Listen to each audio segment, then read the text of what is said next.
Palmeiras tem mais um problema para o jogo de hoje contra o Atlético Mineiro, 9h45 da noite. O volante Fabinho, que não atuou na final do Campeonato Brasileiro Sub-20 porque estava treinando com os profissionais, sentiu um problema na coxa direita e não viajou com a delegação. Desta forma, o Verdão chega a 7 desfalques para este compromisso contra o Galo no Mineirão. O técnico Abel Ferreira, que está suspenso, o Everton e Gustavo Gomes a serviços das suas seleções, Danilo, Zé Rafael e Gabriel Menino também todos suspensos, e agora o Fabinho, ou seja, são 4 volantes que não podem atuar, isso sem contar com o próprio Jailson, que desde o dia 24 de abril é baixa no time alviverde por causa do rompimento do ligamento do seu joelho direito. Desta forma, existe a possibilidade do técnico Abel Ferreira mudar o esquema tático e entrar em campo com uma linha de 5 defensores, contando com Marcos Rocha, Luan, Murilo,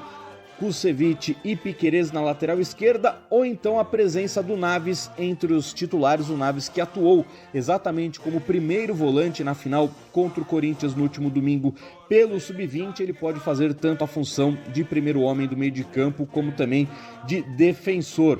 E aí o Palmeiras então pode entrar em campo com Lomba no gol, Marcos Rocha, Murilo, Luan, Kusevich e Piquerez, ou então Naves na vaga do Kusevich, meio de campo de Atuesta e Gustavo Scarpa, no ataque Dudu, Breno Lopes ou Bruno Tabata e o Rony jogando como centroavante.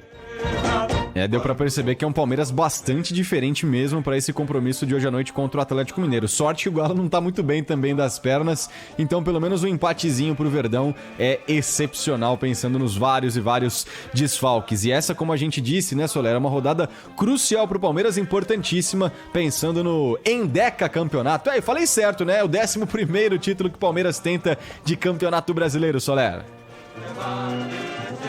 Exatamente, Herrera, um jogo muito importante para as pretensões palmeirenses, até porque os principais concorrentes ao título do Campeonato Brasileiro também jogam nesta quarta-feira. O Fluminense entra em campo um pouco mais cedo, às 7 horas da noite, em casa, no Maracanã, para pegar o Juventude, e também às 9h45 da noite o Internacional recebe o Bragantino, ou seja, o Verdão é o único dos 3 que joga fora de casa, mas pega um Atlético Mineiro que vem definhando na tabela de classificação do Campeonato Nacional, o Galo que é o 7º colocado no torneio. E aí, pra gente passar, Herrera, então, a sequência de jogos que o Palmeiras terá até o final do Campeonato Nacional, porque a CBF desmembrou já a tabela até o encerramento da competição. Então, depois deste jogo contra o Galo, o Palmeiras tem pela frente no dia 3 o Botafogo fora de casa, no dia 6 o Coritiba no Allianz Parque, no dia 10 viaja para pegar o Atlético Goianiense também fora de casa.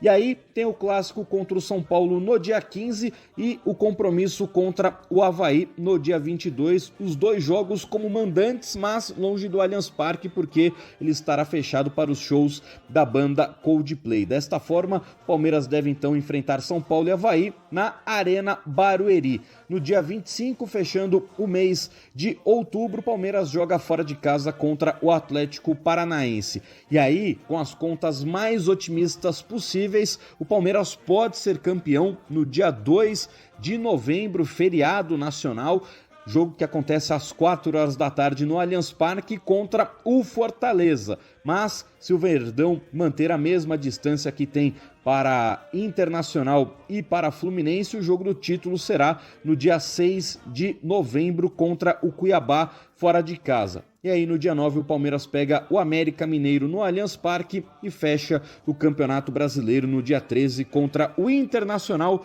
lá no Beira-Rio. Então essas são as partidas que o Palmeiras terá pela frente e o torcedor já começa a fazer contas e sonhar com o Endeca Campeonato Nacional, Herrero.